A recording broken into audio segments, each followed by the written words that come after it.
যে সতর খোলা থাকা। আমরা জানি পুরুষের সতর নাভি থেকে নিয়ে হাঁটু পর্যন্ত ঢেকে রাখা ফরজ প্রত্যেক পুরুষের জন্যই। বিশেষ প্রয়োজনে ডাক্তার এবং স্ত্রীর ক্ষেত্রে সেটা ভিন্ন, কিন্তু অন্য সাধারণ মানুষদের জন্য এটা সতর এর দিকে নজর দেওয়া যেমন গুনাহ, যে দেখাবে তারও গুনাহ হবে। মুসলিম শরীফের হাদিস 338 নম্বর হাদিস, নবীজি সাল্লাল্লাহু আলাইহি ওয়াসাল্লাম বলেছেন, লা ইয়ানদুরুর রাজুলু ইলা আওরাতির রাজুল, কোন পুরুষ যেন অন্য কোন পুরুষের সতরের দিকে দৃষ্টি না দেয়।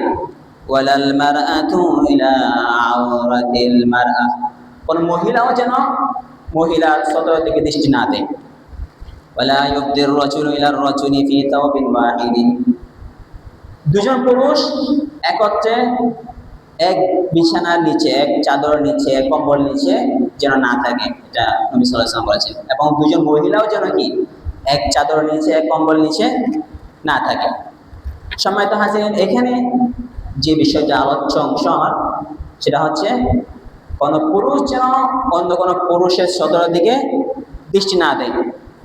আমরা জানি এই বিশ্বকাপ ফুটবলে সব খেলোয়াড়ের সাধারণত হাঁটুর উপরের অংশ খোলা থাকে।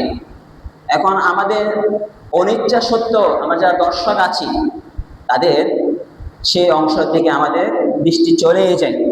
তাহলে আমরা যে একটা নবী সাল্লাল্লাহু আলাইহি ওয়াসাল্লাম হুকুম করেছেন যে পুরুষের সতরের দিকে তোমরা তাকাইও না, নবী সাল্লাল্লাহু আলাইহি ওয়াসাল্লামের হুকুমটা লঙ্ঘিত হচ্ছে, আমরা গুনাহগার হয়ে যাচ্ছি।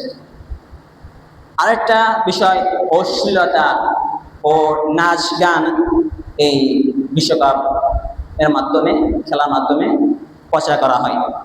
বিশ্বকাপের উদ্বোধনী ও সমাপনী অনুষ্ঠান সহ এই খেলার বিভিন্ন অংশে, বিভিন্ন আয়োজনে নারী পুরুষের অবাধ মেলামেশা, অশ্লীল পোশাক, নাচ গান, ইসলামী শরীয়ত বিরোধী নানা বিষয় স্থান পায়।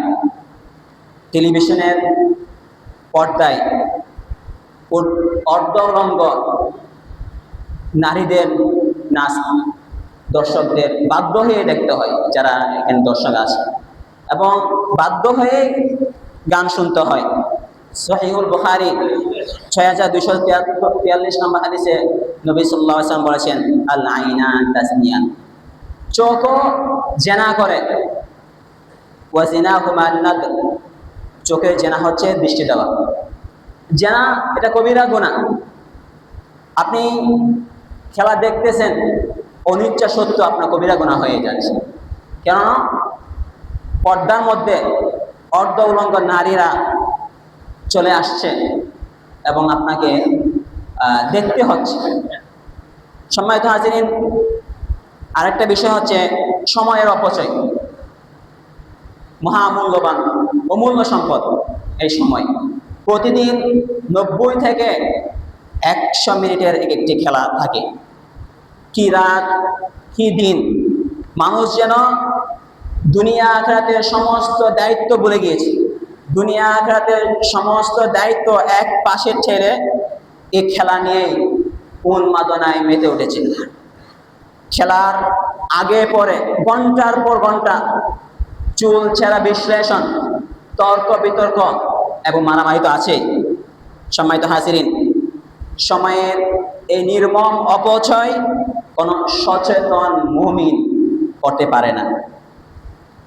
একজন মুমিন তিনি জানবেন প্রতিটা সেকেন্ড তার কাছে আল্লাহ দেওয়া আমানত, এবং প্রতিটা নিঃশ্বাসের হিসাব কিয়ামতের ময়দানে আল্লাহ তাআলার সামনে দিতে হবে। তিরমিজি শরীফের হাদিস 2416 নম্বর হাদিস, নবীজি সাল্লাল্লাহু আলাইহি ওয়াসাল্লাম বলেছেন, লা তাসুলু কদমা ইবনি আদম ইয়াওমাল কিয়ামা মিন ইনদি রাব্বিহি হাত্তা ইউসআলু আন খামসিন, কিয়ামতের দিন কোন মানুষ 5টি প্রশ্নের উত্তর না দিয়ে সরতে পারবে না, দাঁড়িয়ে থাকতে হবে বছরের পর বছর। 5টি প্রশ্নের উত্তর অবশ্যই আল্লাহকে দিতে হবে, জবাব দিতে হবে। আন উমরিহি ফিমা আফনা, জীবন, পুরা জীবন কোথায় ব্যয় করা হয়েছে, কাটানো হয়েছে।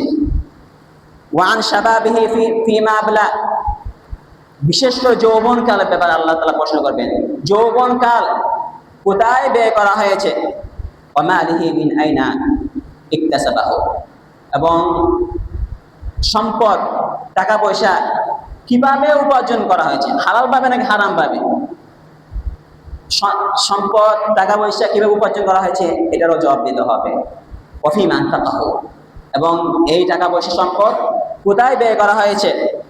ওয়া মাযা আমিলা বিমা আলিমা, এবং আপনার বিবেক অনুযায়ী, জ্ঞান অনুযায়ী, আপনার ইলম অনুযায়ী আপনি কতটুকু আমল করেছেন এটারও জবাব দিতে হবে।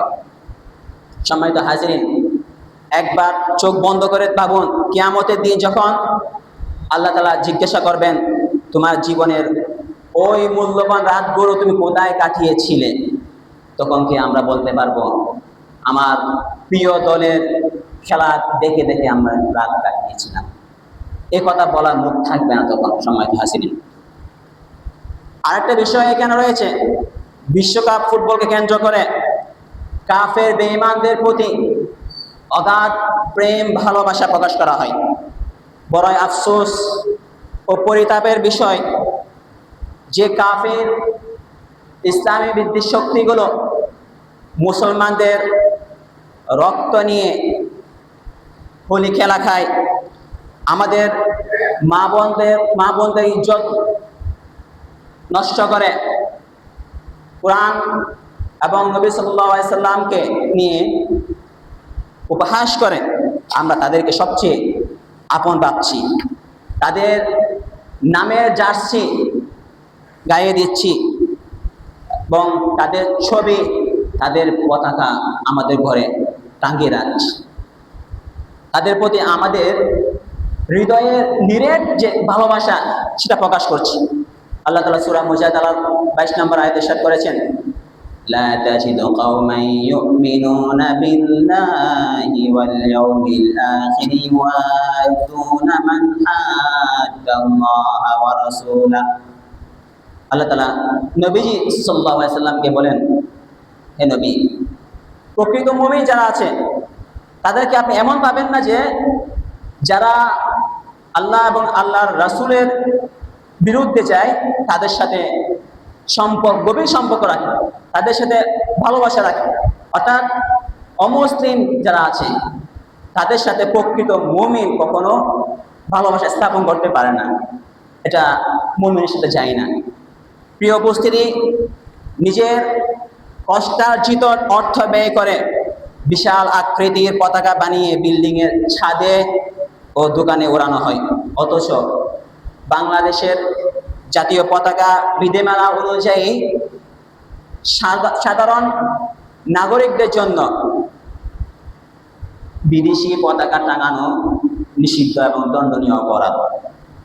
বিশেষ প্রয়োজনে সরকারের অনুমতি সাপেক্ষে টাঙানো যাবে, তবে বাংলাদেশের পতাকাটা সবার উপর রাখতে হবে এবং বিদেশি পতাকা বাংলাদেশের পতাকার চেয়ে বড় হতে পারবে না।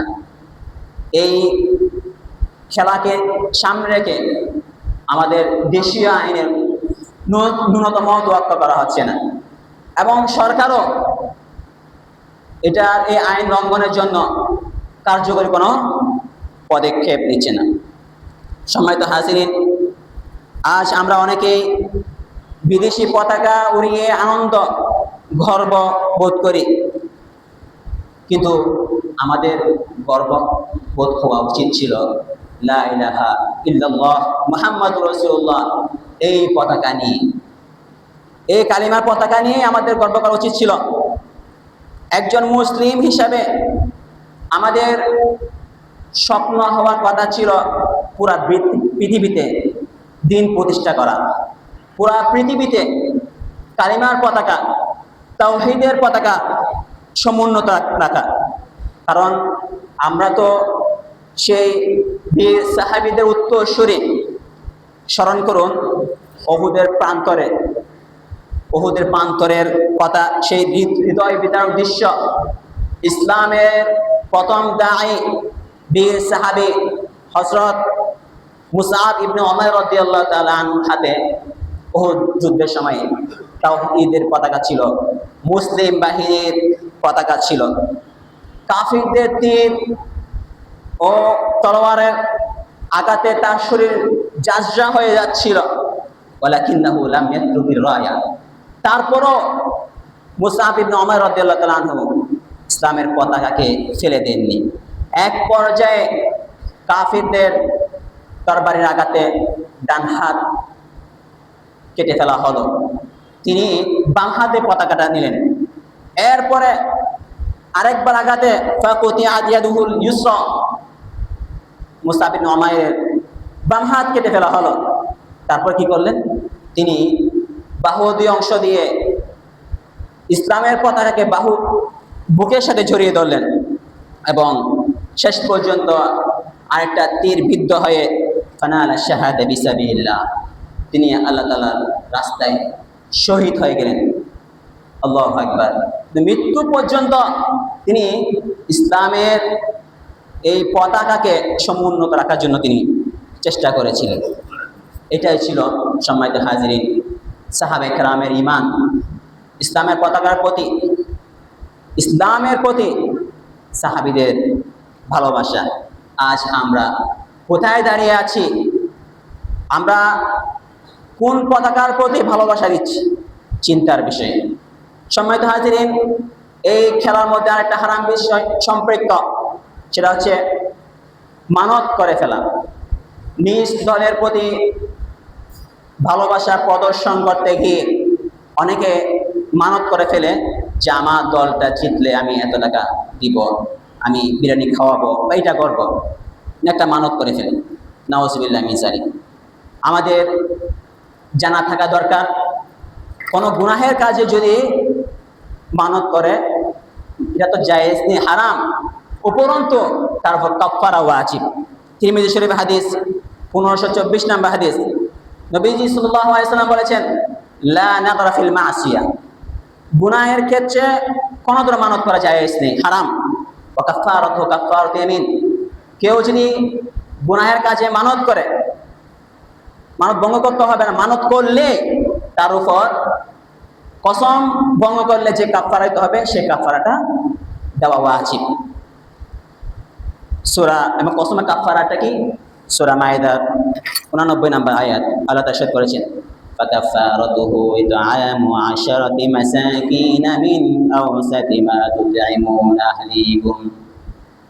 কসমের কাফারা হলো, কসম যদি ভঙ্গ করা হয় এটা কাফারা হচ্ছে 10 জন মিসকিনকে দুবেলা খাবার খাওয়ানো, 1 নম্বর অপশন। এরপর আও কিসওয়াতুহু, অথবা এক জোড়া কাপড় দেওয়া, আও তাহরিরু রাকাবা, অথবা গোলাম আজাদ করা। এই তিনটা যদি না পারে, ফামান লাম ইয়াজিদ ফাসিয়ামু সালাতাতি আইয়াম যালিকা কাফফারাতু আইমানিকুম ইযা হালাফতুম, তখন 3 দিন কি রোজা রাখতে হবে। এটা হচ্ছে কসম ভঙ্গের কাফারা, শপথ ভঙ্গের কাফারা। তাহলে কেউ যদি এই খেলাকে কেন্দ্র করে মানত করে যে আমার দল জিতলে আমি এটা করব, তার উপর কসম ভঙ্গের কাফারা যেটা, সেটা আদায় করা কি ওয়াজিব। সম্মানিত হাজিরিন, আরেকটা হারাম বিষয় সম্পৃক্ত আমরা প্রতি বিশ্বকাপ যখন আসে দেখতে পাই, সেটা হচ্ছে নিজ দলের পরাজয়ে আত্মহত্যা করা। 2010 সাল জুলাইয়ের 5 তারিখ নয়া দিগন্ত সহ কয়েকটা পত্রিকা এসেছে, ফুটবল বিশ্বকাপের কোয়ার্টার ফাইনালে জার্মানির কাছে আর্জেন্টিনার পরাজয়ের কারণে ময়মনসিংহ ঈশ্বরগঞ্জ উপজেলার মহেশপুর গ্রামে জাকির নামের এক যুবক ট্রেনের নিচে ঝাঁপ দিয়ে আত্মহত্যা করেছে। 2018 সালের জুলাইয়ের 1 তারিখ প্রথম আলো সহ অনেকগুলো পত্রিকা এসেছে, ফ্রান্সের কাছ থেকে আর্জেন্টিনা বিশ্বকাপ থেকে বিদায় নেওয়ার ঢাকার ধামরাইয়ের এক যুবক গলায় ফাঁস দিয়ে আত্মহত্যা করেছে। এভাবে আরো অনেক আপনারা পত্রিকার মধ্যে নিউজ দেখতে পাবেন। সম্মানিত হাজিরিন, এই জীবন আপনার কাছে আমানত। এই জীবনটা তো আল্লাহর জন্য উৎসর্গ করা দরকার ছিল, এবং এই জীবনে আপনি ভালোবাসবেন কাকে? আল্লাহ এবং আল্লাহ রসুলকে। একজন কাফেরের প্রতি, কোন কাফেরের প্রতি ভালোবাসা, অমুসলিমদের প্রতি ভালোবাসা একজন মুসলিম কখন করতে পারে না। সূরা মাইদার 51 নম্বর আয়াত আল্লাহ ইরশাদ করেছেন, ইয়া আইয়ুহাল্লাযীনা আমানু লা তাত্তাখিযুল ইয়াহুদা ওয়ান নাসারা আউলিয়া বা'দুহুম আউলিয়াউ বা'দ। আল্লাহ তাআলা বলেন, হে মুমিনগণ, তোমরা ইহুদি, খ্রিস্টান, অমুসলিমদেরকে বন্ধু হিসেবে গ্রহণ করো না, কারণ তারা সবাই একে অপরের বন্ধু মুসলমানদের ছাড়া। অমুসলিম যত জাতি আছে সবাই এক, বা'দুহুম আউলিয়াউ বা'দ, একে অপরের বন্ধু। ওয়া মান ইয়াতাওয়াল্লাহুম মিনকুম ফাইন্নাহু মিনহুম। যে মুসলিম অমুসলিমদের সাথে বন্ধুত্ব স্থাপন করবে, ভালোবাসা স্থাপন করবে, সে আর মুসলিম থাকতে পারে না, সে তাদের অন্তর্ভুক্ত হয়েছে। নাউযুবিল্লাহি মিন যালিক। আল্লাহ তাআলা সূরা আলে ইমরানের 28 নম্বর আয়াতে ইরশাদ করেছেন, লা ইয়াত্তাখিযুল মুমিনুনাল কাফিরিনা আউলিয়া মিন দুনিল মুমিনিন। কোন মুমিন অমুসলিমকে বন্ধু হিসেবে গ্রহণ করতে পারে না। মুমিন শুধু মুমিনকে বন্ধু হিসেবে গ্রহণ করতে পারে। ওয়া মান ইয়াফআল যালিকা ফালাইসা মিনাল্লাহি ফি শাই। কেউ যদি কোনো মুসলিম অমুসলিমদের সাথে বন্ধুত্ব স্থাপন করে, তাহলে ওই মুসলিমের সাথে আল্লাহর কোনো সম্পর্ক থাকবে না। নাউযুবিল্লাহ। তাহলে আপনি আল্লাহর সাথে সম্পর্ক বিচ্ছিন্ন করে ফেলছেন একজন অমুসলিমকে বন্ধু বানিয়ে।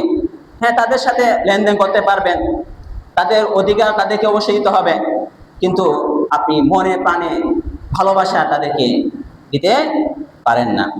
মুহতারাম হাজিরিন, আজ মুসলিম যুবকেরা অমুসলিম যারা খেলোয়াড় আছে, অনেক সময় তাদেরকে ছায়ার মতো অনুসরণ করে।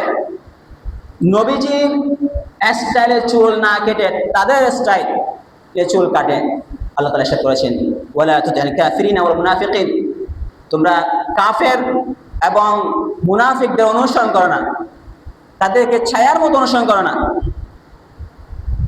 এক সাহাবী, বুখারী শরীফ হাদিস 3688 নম্বর হাদিস, নবীজি সাল্লাল্লাহু আলাইহি সাল্লামকে বলেছেন, ইয়া রাসূলুল্লাহ, কিয়ামত কখন সংঘটিত হবে? নবীজি বলেছেন, কি প্রস্তুতি আছে কিয়ামতের জন্য? তিনি বলেন, তেমন আমল নেই, তবে আল্লাহ এবং আল্লাহর রাসূলকে ভালোবাসি। তখন নবীজি সাল্লাল্লাহু আলাইহি সাল্লাম বলেছেন, আনতা মা মান আহবাবতা। তুমি যাকে ভালোবাসো কিয়ামতের দিন তুমি তার সাথেই থাকবে। একটু চোখ বন্ধ করে ভাবুন, আমি কাকে ভালোবাসছি? আপনি জবাব দিবেন, আমি তো নবীকে ভালোবাসি। তাহলে বলুন, রাতের পর রাত আপনি জেগে থাকে প্রিয় দলের খেলা দেখতে পারেন, প্রিয় দলকে ভালোবেসে রাত জেগে থাকতে পারেন, কিন্তু নবীজিকে ভালোবেসে ফজর নামাজ পড়ে আসতে পারেন? এই জবাব দিতে পারবেন? মুহতারাম হাজিরিন, একজন প্রকৃত মুমিন কখনো বোকা হতে পারে না, জেনে বুঝে ইহকাল পরকাল নষ্ট করতে পারে না, ক্ষতি করতে পারে না। তিরমিজি শরীফ হাদিস 2459 নম্বর হাদিস, নবীজি সাল্লাল্লাহু আলাইহি ওয়াসাল্লাম বলেছেন, আল কাইয়িসু মান দানা নাফসাহু ওয়া আমিলা লিমা বা'দাল মাউত। প্রকৃত চালাক মুমিন হচ্ছে যে নিজের নফসকে নিয়ন্ত্রণ করতে পারে, আবেগকে নিয়ন্ত্রণ করতে পারে, এবং মৃত্যুর পরে যা উপকারে আসবে সে অনুযায়ী আমল করে। সে হচ্ছে প্রকৃত চালাক মুমিন। একটু আমরা হিসাব করি, এই খেলাকে কেন্দ্র করে লাভটা আসলে কার হচ্ছে? ফুটবল বিশ্বকাপের আয়োজক দেশগুলো ফিফা হাজার হাজার কোটি কোটি টাকা বাণিজ্য করছে, আয় করছে। টেলিভিশন সম্প্রচার, বিজ্ঞাপন, টিকিট বিক্রি, স্পন্সরশিপ সহ সব মিলিয়ে তাদের জমজমাট ব্যবসা। তারপর খেলোয়াড় যারা আছে তাদের দিকে তাকান, তারাও কোটি কোটি টাকা ইনকাম করছে। এই খেলাটা তাদের জব, তাদের চাকরি, তাদের পেশা। তারা মাঠে ঘাম ঝরাচ্ছে নিজেদের ক্যারিয়ারের জন্য, নিজেদের রুজির জন্য, নিজেদের ব্যাংক ব্যালেন্স ভারী করার জন্য। এখানে তাদের শতভাগ লাভ। কিন্তু আমরা যারা দর্শক হয়ে চিৎকার করছি গোল গোল বলে, এবং নিজের পছন্দের দল যখন পরাজয় হয় কান্না করছি, আমরা আমরা কি পাচ্ছি? নিজের যে আসল চাকরি আছে, চাকরিকে অবহেলা করছি, ব্যবসাকে অবহেলা করছি, নিজের পড়াশোনাকে ধ্বংস করছি, কেরিয়ারকে ধ্বংস করছি, নিজের পরিবারকে সময় দেওয়া থেকে বিরত থাকছি। এখানেই শেষ নয়, আমরা দুনিয়া শেষ করলাম, আখিরাতও শেষ করলাম। এই পুরো চক্রের মধ্যে দর্শকদের, আমরা মুসলিমদের লাভটা কি একটু চিন্তা করে দেখুন। দুনিয়া শেষ, আখিরাতও শেষ। তিরমিজি শরীফের হাদিস, নবী সাল্লাল্লাহু আলাইহি ওয়াসাল্লাম বলেছেন, মিন হুসনি ইসলামিল মারই তারকুহু মা লা ইয়ানি। ইসলামের সৌন্দর্য হচ্ছে একজন মুমিন, একজন মুসলিম অনর্থক কাজকে ছেড়ে দিবে, অনর্থক যে কাজ আছে সেটা ছেড়ে দিবে। ফুটবল খেলা সাধারণত মৌলিকভাবে এটা হারাম নয়। আপনি যদি সতর্কে দেখে শরীর চর্চার উদ্দেশ্যে নিয়তকে পরিষ্কার রেখে আপনি নিজে খেলুন, আপনি নিজে খেলুন, আপনার শরীর ঠিক থাকবে, স্বাস্থ্য ঠিক থাকবে। দেখে লাভটা কি এর চিন্তা করে দেখুন। আপনি যে ঘন্টার পর ঘন্টা বসে আছেন, আপনার লাভটা কি হচ্ছে? মুহতারাম হাজিরিন, বর্তমান ফুটবল বিশ্বকাপ খেলাকে কেন নিষেধ করছি? দেখতে ঘন্টার পর ঘন্টা, দায় মুক্তির জন্য। দায় মুক্তির জন্যই আজকে এই বিষয়ে আলোচনা করতে হচ্ছে, কারণ এটা একটা গুনাহে পরিণত হয়েছে। শুধু গুনাহ নয়, অনেকগুলা গুনাহের মূলে পরিণত হয়েছে। আলোচনা অনেক করলাম। এই খেলাকে কেন্দ্র করে জুয়া খেলা হয়, প্রতিটা মিনিটে জুয়া হয়। অশ্লীলতা বিষয়তে আলোচনা করেছি, কয়েকটা পয়েন্ট আলোচনা করেছি। সম্মানিত হাজিরিন, এই গুনাহের বিষয়ে যদি সতর্ক না করি, তাহলে আমাদেরকে আযাবের সম্মুখীন হতে হবে। আযাব থেকে বাঁচার জন্য, দায় মুক্তির জন্য আজকে আলোচনা। এ বিষয়ে কোরআনের একটি ঘটনা আপনাদেরকে বলি। আসহাবুস সাবত, শনিবার ওয়ালাদের একটি ঘটনা। হযরত দাউদ আলাইহিস সালাতু ওয়াস সালামের সময়ে একদল লোক সাগর পাড়ে বসবাস করত। তাদের জন্য শনিবার দিন মাছ শিকার করা হারাম ছিল, নিষিদ্ধ ছিল। শনিবার দিন শুধু ইবাদত বন্দেগী করবে। কিন্তু তারা কি করলো? সূরা আরাফের 163 নম্বর আয়াত আল্লাহ তাআলা ইরশাদ করেছেন, ইফতাতিহিম হিতানুহুম ইয়াওমা সাবতিহিম শুরআন ওয়া ইয়াওমা লা ইয়াসবিতুনা লা তাতিহিম। তাদের জন্য শনিবার দিন মাছ শিকার নিষিদ্ধ ছিল, কিন্তু আল্লাহ তাআলা পরীক্ষা দেখুন, শনিবার দিন একদম সাগর পাড়ে মাছ আসতো, খুব বেশি মাছ আসতো। শনিবার ছাড়া অন্য দিন মাছ আসতো না। অর্থাৎ যখন শিকার করা যায় শনিবার ছাড়া, ওই সময়ে সাগরের পাশে মাছ আসতো না। যখন শিকার নিষিদ্ধ শনিবার দিন, ওই সময়ে মাছ সবগুলো কিনারায় চলে আসতো। তখন তারা একটা শয়তানি বুদ্ধি, হিলা অবলম্বন করলো। তারা সাগরের পাশে বড় বড় গর্ত খুললো। শনিবার দিন যখন এই মাছগুলো গর্তের মধ্যে ঢুকতো, তখন তারা কি করত? একটা বাঁধ সৃষ্টি করত, যেন মাছগুলো বের হতে না পারে। এবং রবিবার দিন তারা সেই মাছগুলা শিকার করত, ধরত। এটা করতে করতে এক পর্যায়ে তারা সরাসরি শনিবার দিন মাছ শিকার করা শুরু করে দিল। নিষিদ্ধ কাজ সরাসরি শুরু করে দিল। এই কাজটা যখন শুরু হলো, তখন সমাজের মধ্যে তিনটা শ্রেণীতে ভাগ হয়ে গেল। এক নাম্বার আল ফিরকাতুল উলা, যারা সরাসরি অপরাধী, অর্থাৎ যারা নিষিদ্ধ কাজ শনিবার দিন মাছ শিকার করছে, তারা এক দল। আল ফিরকাতুস সানিয়া, আরেক দল হচ্ছে মুমিন বান্দা, যারা মাছ শিকার তো করে না, ইবাদত বন্দেগী করে, এবং পাশাপাশি তাদেরকে বাধাও দিচ্ছে, উপদেশ দিচ্ছে, নসিহত করতেছে যে তোমরা নিষিদ্ধ দিন, গুনাহের কাজ এই মাস শিকাটা তোমরা করো না। আর ফিরকাতুস সালিসা, তৃতীয় আরেক দল হচ্ছে সুশীল দর্শক, অর্থাৎ তারা ইবাদত বন্দেগী করে ঠিকই, কিন্তু বাধা প্রদান করে না। উপরন্তু যারা বাধা প্রদান করতেছে তাদেরকে বলতেছে তোমরা তাদেরকে বাধা দিচ্ছ কেন? তারা যে গুনাহ করতেছে এই গুনাহের কারণে তো আযাব আসবে, তাদেরকে ধ্বংস করে দিবে। সুতরাং তাদেরকে নসিহত করে, উপদেশ দিয়ে, বাধা দিয়ে কোনো লাভ নেই, তারা এমনিতেই ধ্বংস হয়ে যাবে। সূরা আরাফের 164 নম্বর আয়াতে আল্লাহ তাআলা সেটা ইরশাদ করেছেন, وَإِذْ قَالَتْ أُمَّةٌ مِّنْهُمْ لِمَ تَعِظُونَ قَوْمًا اللَّهُ مُهْلِكُهُمْ أَوْ مُعَذِّبُهُمْ عَذَابًا شَدِيدًا। যারা বাধা প্রদান করতেছে তাদেরকে ও সুশীলরা বলতেছে তোমরা তাদেরকে কেন বাধা প্রদান করতেছো, কেন নসিহত করেছো? তাদের কাছে আযাব আসবে, কঠিন আযাব আসবে, তারা ধ্বংস হয়ে যাবে। তখন তারা কি জবাব দিল? قالوا معذرة إلى ربكم ولعلهم يتقون। আমরা বাধা প্রদান করতেছি এই জন্য আমরা যেন আল্লাহ তাআলার কাছে জবাব দিতে পারি, উত্তর পেশ করতে পারি, হে আল্লাহ আমরা ইবাদত করেছি, পাশাপাশি তাদেরকে গুনাহ থেকে বিরত রাখার জন্য চেষ্টা করেছি, তাদেরকে বাধা দিয়েছি, প্রতিবাদ করেছি, অথবা আমাদের উপদেশে হয়তোবা তারা আল্লাহকে ভয় করে গুনাহ ছেড়ে দিতে পারে, মাস শিকার ছেড়ে দিতে পারে। মুহতারাম হাজিরিন, ওই পাপাচারীরা, শনিবারের মাস শিকারীরা নিজেদের কি করলো না, সংশোধন করলো না, তখন আল্লাহ তাআলার আযাব নেমে আসলো। এই আযাব থেকে কারা রক্ষা পেল? শুধুমাত্র যারা বাধা প্রদান করেছে, ইবাদত করেছে দিনদার এবং প্রতিবাদ করেছে, নসিহত করেছে, শুধু তারাই আযাব থেকে বাঁচলো। দুইটা দল ছিল, যারা অপরাধী এবং যারা শুধু দিনদার ইবাদত বন্দেগী করেছে কিন্তু তাদেরকে বাধা দেয়নি, তারাও আযাবের মধ্যে গ্রেফতার হলো। আল্লাহ তাআলা সেটাই ইরশাদ করেছেন, وَأَخَذْنَا الَّذِينَ ظَلَمُوا بِعَذَابٍ بَئِيسٍ بِمَا كَانُوا يَفْسُقُونَ।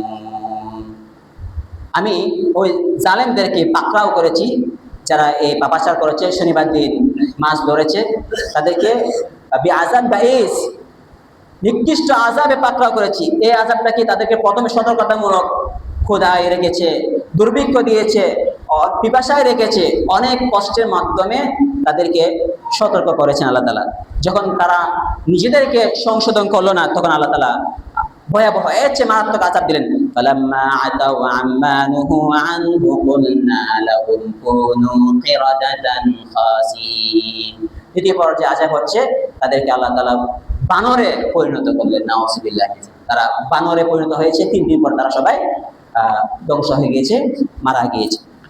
সম্মানিত হাজিরিন, বর্তমানে ফুটবল বিশ্বকাপের নামে যখন জুয়া একদম ছড়িয়ে পড়ছে, নগ্নতা এবং রাত জেগে মানুষকে কষ্ট দিচ্ছে, আতশবাজি করে, চিৎকার করে মানুষের ঘুমকে নষ্ট করছে, তখন আমাদের যারা দায়িত্বশীল আছি, আমাদের অধীনস্থ যারা আছে, তখন অবশ্যই আমাদেরকে চিন্তা করতে হবে, আমরা যদি বাধা প্রদান না করি হয়তো এদের কারণে যে আযাব আসবে আমরা কিন্তু সেই আযাব থেকে বাঁচতে পারবো না। কারণ as-sukutu আনিল মুনকার বিমানসারাতির রিদা, অপরাধ আপনার চোখের সামনে সংঘটিত হচ্ছে, আপনি বাধা প্রদান না করেন, চুপ থাকেন, তাহলে এই অপরাধের প্রতি সমর্থন হয়ে যায়। নবী সাল্লাল্লাহু আলাইহি সাল্লাম বলেছেন, মান রাআ মিনকুম মুনকারান ফালিয়ুগাইয়ির বিয়াদিহি, যদি কেউ গুনাহের কাজ থেকে, অপছন্দের কাজ থেকে, তাহলে সামর্থ্য থাকলে বাধা প্রদান করা, ফাইলাম ইস্তাদিআ ফাবিলিসানি, যদি সরাসরি বাধা প্রদান করার সামর্থ্য নেই তাহলে মুখের মাধ্যমে বাধা প্রদান করা, এটাও যদি সম্ভব না হয়, ফিতনা আশঙ্কা থাকে, তখন একদম 5 নাম্বারটা নিতে হবে আযাব থেকে বাঁচার জন্য, সেটা হচ্ছে অন্তরে ঘৃণা করা, এটা হচ্ছে 5 নাম্বারের জন্য। এটাও যদি করতে না পারেন আপনি ফেল, আযাব আপনাকে গ্রেফতার করতে পারে। এই জন্য আমরা আমাদের অধীনস্থ যারা আছে, আমাদের ঘরে আমরা যে বাবা আছি, বড় ভাই আছি, আমরা আমাদের সন্তান, আমাদের ভাইদেরকে, ছোট ভাইদেরকে এ ব্যাপারে সতর্ক করব। এবং আমরা যারা এলাকায় দায়িত্বশীল আছি, আমরা যারা জমিদার আছি, আমার সতর্ক করে দিব আমার বিল্ডিংয়ে কোনো যেন কি এই অমুসলিমদের পতাকা না ওড়ে। আপনি এটা যদি বলতে না পারেন তা আপনি 5 নম্বরই পেলেন না। এবং দোকানে যারা কর্মচারী আছে, অধীনস্থ যারা আছে, তাদেরকে আপনি সতর্ক করবেন নিজেকে বাঁচানোর জন্য, দায় মুক্তির জন্য। এটা আমাদেরকে করতে হবে।